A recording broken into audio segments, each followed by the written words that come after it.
ओम नमः शिवाय। मैं हूं एस्ट्रोलॉजर के एम सिन्हा और मैं अपने इस यूट्यूब चैनल पर आप सभी का हार्दिक स्वागत करता हूं। वर्ष 2022 और मिथुन लगन वाले जातकों के लिए पूरा साल कैसा बीतेगा, आइए हम इस वीडियो में समझते हैं। देखिए, इस वीडियो को हालांकि बहुत लेट में मैं पब्लिश कर रहा हूं, लेकिन इसको 3 पार्ट में मैंने डिवाइड कर दिया है। ये पहला पार्ट जनवरी से लेकर 12 अप्रैल तक का, दूसरा पार्ट 12 अप्रैल से लेकर अगस्त तक का और तीसरा सितंबर से दिसंबर तक का मैंने इसको डिवाइड किया है। उसके पीछे कुछ रीज़न है। 12 अप्रैल से लेकर अगस्त तक का जो टाइम रहने वाला है वो महापरिवर्तन का टाइम होगा। ऑलरेडी मैंने इसके सीक्वेंस में कुछ वीडियो बनाए हैं, पार्ट 1, पार्ट 2, पार्ट 3 करके। उसमें राहु का राशि परिवर्तन, केतु का राशि परिवर्तन, देवगुरु बृहस्पति का राशि परिवर्तन और शनि का राशि परिवर्तन होगा। और जब बड़े ग्रह राशि परिवर्तन करते हैं तो उसका प्रभाव सबसे ज़्यादा होता है।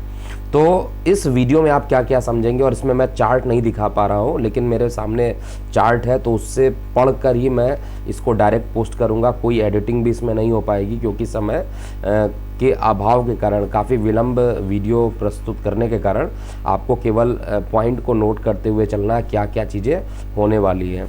इस वीडियो में आप समझेंगे कि आपका स्वास्थ्य कैसा रहेगा 2022 में, किसी प्रकार की कोई परेशानी तो नहीं आ रही है, कार्य व्यवसाय कैसा रहेगा, आर्थिक स्थिति कैसी रहेगी, भाग्य कितना साथ देगा, यात्राएं कितनी होंगी, प्रेम प्रसंग कैसा होगा, इनकम के साधन कैसे होंगे, दैनिक रोजगार, इन सभी को मैं तीनों ही पार्ट में इंक्लूड करने वाला हूं। तो सबसे पहले बात करते हैं पहला फेज़, अर्थात 1 जनवरी से लेकर 12 अप्रैल तक कैसा बीतेगा समय। देखिए, ये आपका जो लग्नेश है वो बुध देवता है, और जनवरी में, फरवरी में अगर कहा जाए तो ये आपके लगन से अष्टम में रहेंगे, और लगन से अष्टम में रहने के कारण थोड़ी परेशानी देंगे। जब भी कभी कोई लग्नेश अष्टम में जाता है तो कुछ ना कुछ विपत्तियां ले आ देता है। कोई भी काम एक बार में जल्दी नहीं बनता है, और कुछ रुकावट के बाद कोई भी काम, क्योंकि लग्नेश की प्राथमिकता हमेशा हम लोग देखते हैं। लगन, लग्नेश, अगर ये दोनों ही पोजीशन अच्छी है तो आपका समय अच्छा रहेगा। अगर दोनों में ही कुछ परेशानी जा रही है तो समय जो रहेगा वो परेशानियों वाला रहेगा। तो यहाँ पर जो गोचर बन रहा है उसके हिसाब से बुध देव जनवरी फरवरी में लगभग आपके अष्टम में ही रहेंगे, तो बहुत अच्छा परिणाम यहाँ नहीं देंगे। लेकिन एक चीज़ ज़रूर कर देंगे यहाँ पर बैठकर, कि जब ये सूर्य के साथ बैठे रहेंगे तो कुछ टाइम के लिए आपको दूर संचार माध्यमों से भी लाभान्वित करा देंगे, और साथ में जो स्वास्थ्य का जो आपका मालिक है मंगल, वो आपके लिए ये पूरा साल जो रहने वाला है कैसा प्रभाव देगा। 12 अप्रैल तक का जो टाइम रहेगा, स्वास्थ्य का मालिक मंगल आपके लगन से अष्टम में ये भी रहने वाला है, और लगन से अष्टम में रहेगा, बॉडी खुद आपकी अष्टम में चली गई और रोग भी अष्टम में चला गया, तो निश्चित रूप से ये समय जो रहेगा अकस्मात दुर्घटना भी करा सकता है। अष्टम का मंगल दुर्घटना कराने में एक्सपर्ट होता है, और अष्टम का जो मंगल होता है सीधा द्वितीय भाव पर जो सप्तम दृष्टि डालता है, वैसे ही थायराइड, टॉन्सिलाइटिस, इन सब की समस्या भी उत्पन्न करते हैं। तो थोड़ा सा सावधानी के साथ वाहन वगैरह चलाएं। स्वास्थ्य को लेकर स्टार्टिंग के 2 मंथ बहुत अच्छे नहीं बीतेंगे, लेकिन अप्रैल तक आते आते, यानी मार्च और अप्रैल का जो टाइम रहेगा वो स्वास्थ्य में काफ़ी तेज़ी से रिकवरी होगा। जिनको लंबे समय से परेशानी चल रही थी वो परेशानी ख़त्म होंगी, और स्वास्थ्य को लेकर समस्याएं जो चल रही थी वो ख़त्म होकर आपको मानसिक सुख भी यहाँ पर देने वाला है। कार्य व्यवसाय के लिए कहा जाए तो कार्य व्यवसाय का जो मालिक है वो देवगुरु बृहस्पति आपकी कुंडली में बनते हैं, अपने कारक भाव में बैठे हैं। आप लोगों को पता होगा देवगुरु बृहस्पति 5 भावों के कारक होते हैं, द्वितीय, पंचम, नवम, दशम और एकादश। तो नवम में बैठे रहेंगे, भाग्य में बैठे रहेंगे, तो कार्य जो होगा, कार्य व्यवसाय को लेकर जो पहला फेज है उसमें किसी प्रकार की परेशानी नहीं होगी। लेकिन थोड़ा सा शनि के प्रभाव में, क्योंकि शनि की राशि में बैठे हैं, तो किसी भी काम में थोड़ा विलंब ज़रूर करा देंगे। अगर ज्वाइनिंग लेटर मिलना है तो उसको विलंब करा देंगे, अगर कहीं इंटरव्यू दे रहे हैं तो उसका रिजल्ट आने में डिले करा देंगे। तो फरवरी, मार्च, अप्रैल, ये पूरा जो टाइम रहने वाला है 12 अप्रैल तक का, ये थोड़ी सी डिले के साथ लेकिन काम को बनाएंगे। आर्थिक रूप से देखा जाए तो आर्थिक रूप से ये जो साल रहेगा, इसका जो पहला फेज रहेगा वो मार्च अप्रैल से लेकर आर्थिक स्थिति थोड़ी थोड़ी सुदृढ़ होते हुए दिखाई दे रही है। लेकिन उससे पहले जो है परेशानियां थोड़ी सी आर्थिक स्थिति को भी लेकर बहुत अच्छी नहीं बनी रहेगी, क्योंकि आपका लग्नेश खुद अष्टम में बैठा हुआ और आपका द्वितीय चंद्रमा है जो कि लगातार मूवमेंट करता है। तो धन और आर्थिक स्थिति के लिए सबसे अच्छा प्रेडिक्शन दैनिक राशिफल में ही आपको जानने को मिलेगा आर्थिक स्थिति के लिए। बाकी तो आपको यहाँ पर एक संक्षेप में मैं बता दे रहा हूँ कि आपके लग्नेश के बेस्ड पर ये 2 मंथ जो रहेगा आर्थिक रूप से थोड़ा परेशानी भी आपको देने वाला है। प्रेम प्रसंग की बात किया जाए तो प्रेम प्रसंग का मालिक भी अष्टम में रहेंगे जनवरी फरवरी में, तो पढ़ाई में विद्यार्थियों को भी कुछ परेशानी देंगे और जिनके प्रेम प्रसंग चल रहे थे उनमें भी कुछ ना कुछ अकस्मात बाधा उत्पन्न कर देंगे। कुछ ना कुछ म्यूचुअल अंडरस्टैंडिंग बिगड़ जाएगी जिससे कि आपके बीच के संबंध खराब हो सकते हैं। लेकिन मार्च अप्रैल तक आते आते ये पुनः एक बार अच्छे हो जाएंगे। विद्यार्थियों के भी समय और प्रेम प्रसंग दोनों ही अच्छे यहाँ पर होने वाले हैं। विद्यार्थियों के लिए कुछ ज़्यादा ही ये समय अच्छा रहेगा। अगर किसी प्रतियोगी परीक्षाओं में आपने पार्टिसिपेट किया, उसके परिणाम अगर मार्च अप्रैल में आने वाले हैं तो आपके पक्ष में आ सकते हैं। जो लोग जीआरई जीमेट या टॉफल की पढ़ाई कर रहे हैं और बाहर जाने के लिए उसका एग्जामिनेशन दे रहे हैं तो निश्चित रूप से वो भी आपके लिए जो परिणाम आएंगे वो मार्च का महीना एक ऐसा महीना होगा जो कि गेम चेंजर आपके लिए रहेगा और वो अच्छे परिणाम आपको दे देगा। इसके अलावा सेकेंड फेज़ की बात किया जाए, यात्राओं की बात किया जाए तो यात्रा तो इस साल आप मान के चलिए कि यात्राएं इतनी ज़्यादा होंगी कि आपको थकावट भी बहुत ज़्यादा शरीर के अंदर यात्राओं के कारण होगा। काफ़ी हार्ड वर्क और यात्राओं वाला ये 2022 का समय रहेगा।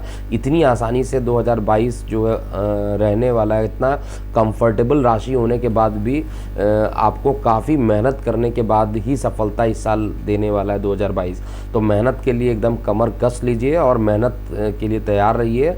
और जो सेकंड फेज़ होने वाला वो महापरिवर्तन फेज़ जिसको मैंने उसके लिए सीक्वेंस से वीडियो बनाया था, पार्ट 1 पार्ट 2 पार्ट 3, क्योंकि अप्रैल मंथ एक ऐसा मंथ होने वाला है जिसमें 4 बड़े ग्रहों का राशि परिवर्तन होगा। और बड़े ग्रहों के लिए बात किया जाए तो ऐसे ग्रह जो एक राशि में ज़्यादा टाइम तक रहते हैं। राहु केतु 1.5 साल तक रहते हैं। देवगुरु बृहस्पति जो होते हैं वो 11 माह तक सामान्यता रहते हैं और शनि जो होते हैं वो 2.5 साल तक लगातार रहते हैं। तो एक तो बेनिफिट है कि आपकी राशि से जो ढैया चल रही थी वो उतर जाएगी, तो आपकी राशि से ढैया उतर जाएगी तो आपके लिए एक अच्छा परिणाम देगी। लेकिन सबसे पहले राहु केतु का राशि परिवर्तन देखते हैं। देखिए, राहु केतु का राशि परिवर्तन आते ही मेरी बात को इसको नोट कर लीजिएगा, किसी पर ज़्यादा किसी पर कम हो सकता है, लेकिन संतान के स्वास्थ्य में अकस्मात गिरावट आ जाए, संतान को अस्पताल हॉस्पिटल तक जाने की नौबत आ जाए तो उनके स्वास्थ्य पर आपको बहुत ज़्यादा ध्यान देना है।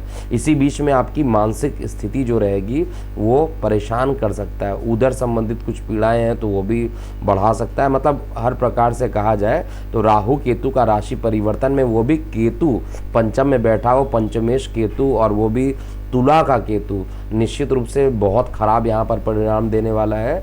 और आपको धर्म के प्रति बोलेगा करने के लिए, लेकिन आप पूरा उस चीज़ को फॉलो नहीं कर पाइएगा और उसकी सज़ा भी वो केतु देवता यहाँ बैठ के देना प्रारंभ कर देंगे। पंचम का जो केतु होता है वो सर्जरी भी कराता है और पंचम स्थान जो होता है उसका कुछ पोर्शन हार्ट का, कुछ पोर्शन जो होता है उदर का होता है। तो सर्जरी के योग भी केतु यहाँ पर बना देगा। अगर सर्जरी नहीं कराता है तो मानसिक तनाव एक सर्जरी से कम नहीं होता है, जिसमें कि कई प्रकार के मानसिक विकारों से आप ग्रसित रहेंगे और डिप्रेशन के शिकार हो सकते हैं।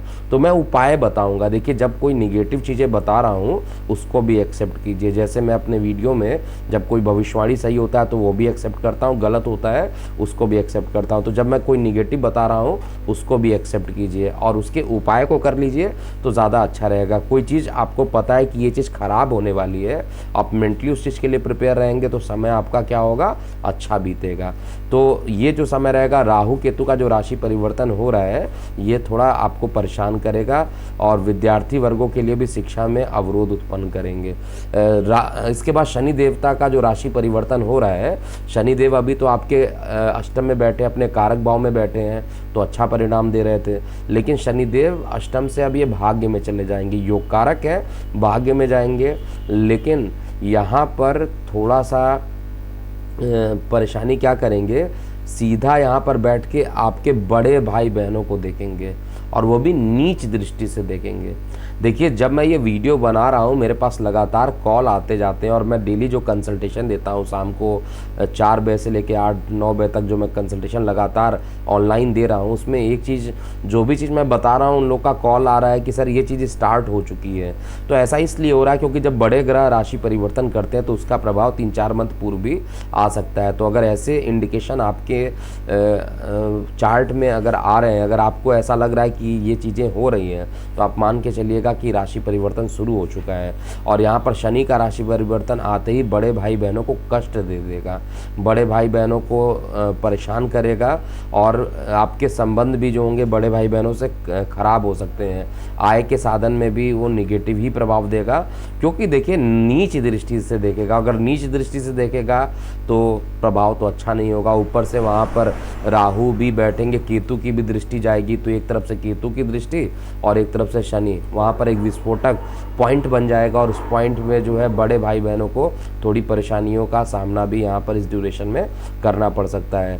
लेकिन शनिदेव यहाँ पर बैठ के एक फ़ायदा आपको ज़रूर करा देंगे कि अगर आप कोर्ट कचहरी से रिलेटेड कोई मामलों में फंसे हुए हैं तो वो कोर्ट कचहरी के मामले आपके पक्ष में आते हुए दिखाई देंगे, जिससे कि आपकी कई दिनों पुरानी जो लंबे टाइम से जो कोर्ट कचहरी के केस चल रहे थे उसमें शनिदेव आपको अच्छा कर देंगे और धार्मिक प्रवृत्ति की तरफ आपका झुकाव जो होगा ज़्यादा बढ़ जाएगा। मतलब माइंड ऐसा होगा कि भगवान के शरण में आप ज़रूर जाएंगे। शनिदेव का यही नेचर होता है, पहले बिगाड़ते हैं और केतु जो होते हैं वो मोक्ष की तरफ लाते हैं। और धार्मिक तरीके से आप वहाँ पर, चाहे वो प्राणायाम माध्यम आप ले लीजिए, चाहे आप मेडिटेशन कीजिए या मतलब कुछ ना कुछ, या धार्मिक कार्यों में ही पूजा पाठ में आप व्यस्त रहिए। आप ज़्यादातर टाइम अप्रैल से लेकर अगस्त तक के टाइम में इसको आप फॉलो करेंगे, जिससे कि आपका जो निगेटिव टाइम है वो ख़त्म हो जाएगा। इस ड्यूरेशन में अगर आपने गलती से शनि का बीज मंत्र कर लिया तो परेशानी थोड़ी सी बढ़ जाएगी। अभी आपको क्या करना चाहिए, सबसे बड़ा जो इसमें परेशानी कर रहा है वो केतु कर रहा है, और केतु का जो राशि परिवर्तन हो रहा है, केतु के शांति के जो उपाय मैं बताऊंगा वीडियो के अंत में, उसको अगर आप करेंगे तो आपके लिए काफ़ी अच्छा रहने वाला है। इस बीच में अगर कार्य व्यवसाय की बात किया जाए तो कार्य व्यवसाय में उन्नति होगी। उसका रीज़न क्या है, क्योंकि देवगुरु बृहस्पति आपके दशम के मालिक हैं और उच्च दृष्टि से, पंचम दृष्टि उच्च दृष्टि से देख रहे हैं और धन स्थान पे देख रहे हैं, तो धन, एक बड़ा धन आपके पास आ जाएगा, ये कन्फर्म है। तो एक बड़ा धन आने का रास्ता खोल देंगे। जो लोग एजुकेशन से रिलेटेड काम करते हैं और उनका लगन, मिथुन लगन है, वो उनको बहुत तगड़ी सफलता मिलेगी। जो कपड़े से रिलेटेड व्यापार करते हैं, जेम्स ज्वेलरी का काम करते हैं, बृहस्पति से रिलेटेड कोई भी काम हो, लकड़ी का काम करते हैं, उनके लिए बहुत अच्छा ये समय रहेगा। और बृहस्पति देवता एक ऐसे देवता यहाँ पर रहेंगे, हालांकि नैसर्गिक रूप से आपके लगन के शत्रु माने जाते हैं, लेकिन यहाँ पर अपने कारक भाव में बैठेंगे तो अच्छा परिणाम देंगे। कई बार देखा जाए मैक्सिमम टाइम, केवल मार्च का कुछ दिन छोड़ दिया जाए तो ये लगभग अच्छा परिणाम देंगे, क्योंकि यहाँ पर तात्कालिक मित्रता में रहेंगे। तो जो पंचदा मैत्री चार्ट बनेगी उसमें कुल मिलाकर ये खराब प्रभाव नहीं देंगे। उच्च दृष्टि से आपकी वाड़ी पर जाएंगे तो आपको धार्मिक, आपके मुंह से कुछ धार्मिक बातें ही ज़्यादातर निकलेगी उस ड्यूरेशन में, और धन की जो समस्याएं थी वो बिल्कुल ख़त्म हो जाएगी और धन आपके पास आएगा। लेकिन वो कुछ पीरियड के लिए रहेगा, केवल अप्रैल से लेकर अगस्त तक का जो टाइम है उसमें सबसे अच्छा यहाँ पर प्रभाव रहेगा। तो इस ड्यूरेशन में मैं यही कहूँगा, आपका जो बुध देव रहेंगे वो अप्रैल मई जून ये थोड़ा अच्छे जगह पे रहेंगे। तो इसलिए अगर आपको कुछ भी परेशानी आती है तो केतु का उपाय लास्ट में, लेकिन आपको बुध का उपाय पूरे अप्रैल मई जून जुलाई अगस्त पूरे महीने में आपको करना चाहिए। इनका बीज मंत्र ज़रूर करना चाहिए, गणेश जी की आराधना करनी चाहिए, जिससे कि ये जो निगेटिव टाइम है ये ख़त्म हो जाए। इसके अलावा अगर सितंबर अक्टूबर नवंबर की बात करते हैं, स्वास्थ्य के लिए मैं ऑलरेडी बता चुका हूँ, मानसिक रूप से थोड़ा सा परेशान करेगा और कार्य व्यवसाय के लिए उन्नति देने वाला जो सेकंड फेज रहने वाला है। विद्यार्थी जिनके विवाह होने वाले थे उस पर शनिदेव वहाँ पर अच्छा ही परिणाम मिलने वाला है, क्योंकि जो सप्तमेश होगा वो खुद आपके दशम स्थान पर जाएगा। तो ऐसी टेंडेंसी यहाँ पर बन सकती है कि कार्यस्थल पे जहाँ पर आप काम करते हैं वहाँ पर आपके प्रेम प्रसंग बढ़ जाएं और विवाह के योग भी यहाँ पर बनेंगे। तो इस तरीके के योग बन रहे हैं विवाह के लिए, तो योग आपके लिए बन रहे हैं। और ये टाइम जो रहेगा सबसे ज़्यादा प्रभावी रहेगा सितंबर, अक्टूबर, नवंबर, दिसंबर। जो लोग अविवाहित हैं उनके लिए ये टाइम अच्छा रहने वाला है। सितंबर अक्टूबर वाले जो पीरियड रहेंगे उसमें सामान्यतः जो चेंजिंग आएगा उसमें उच्च के आपके लग्नेश हो जाएंगे और लगन से चतुर्थ भाव में रहेंगे, तो वो आपको काफ़ी अच्छा परिणाम देने वाले हैं। जब आपका लग्नेश खुद उच्च का हो जाएगा तो इसी बीच में भूमि, वाहन, मकान में अगर इन्वेस्टमेंट करना चाहते हैं, नया मकान लेना चाहते हैं, नया अगर आप वाहन खरीदना चाहते हैं, तो वो हर चीज़ों के लिए आपके लिए अच्छा परिणाम गोचर में देने वाले, इसमें कहीं पर भी मुझे कोई संदेह नहीं दिखाई दे रहा है। विद्यार्थी वर्गों के लिए थोड़ा सा कठिन समय सितंबर अक्टूबर हो सकता है।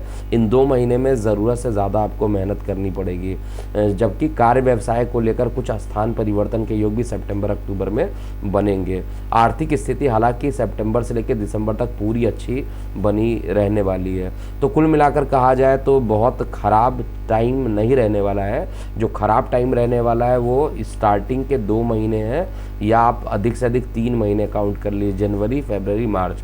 अगर आपने अच्छे से इन समय को निकाल लिया तो पूरा समय 2022 का आपके लिए अनुकूल हो जाएगा। अब जो निगेटिव परेशानी आ रही है, मतलब जो निगेटिविटी मैंने बताई है कि आपके संतान को कष्ट हो सकता है या सर्जरी की कुछ संभावना हो सकती है, उधर में हार्ट वाले जो पेशेंट है उनको परेशानी हो सकती है, तो उन सभी के लिए एक तो केतु का 16,000 बार जाप आपको करवा लेना चाहिए, वो भी इसी पीरियड में जहां आपको लगने लगे कि अब आपकी परेशानी बहुत ज़्यादा बढ़ गई है, तो केतु को सबसे पहले शांत कराइएगा, केतु की शांति पूजन कराइए। और उसके बाद आपको प्रतिदिन जो तुलसी चौरा होता है जो घर में रखा जाता है, वो आप उस पर दीपक ज़रूर दिखाइए प्रतिदिन संध्या काल के समय, तो आपके लिए काफ़ी अच्छा रहेगा। पंच अनाजा या सत अनाजा जिसको कहते हैं उसका दान भी पक्षियों को करना चाहिए और कुत्तों की सेवा ज़रूर करनी चाहिए। ये सब करने से केतु जो रहेंगे वो प्रसन्न रहेंगे और आप पर कोई नकारात्मक प्रभाव नहीं रहेगा। तो ये था पूरा 2022 का विश्लेषण कैसा होगा मिथुन लगन वाले जातकों के लिए। अगर आपके कोई प्रश्न है तो आप कमेंट बॉक्स में इसको लिखिएगा। मैं उम्मीद करता हूँ 2022 आपके लिए अच्छा बीते। अभी के लिए इतना ही। मैं हूँ एस्ट्रोलॉजर KM सिन्हा। ओम नमः शिवाय।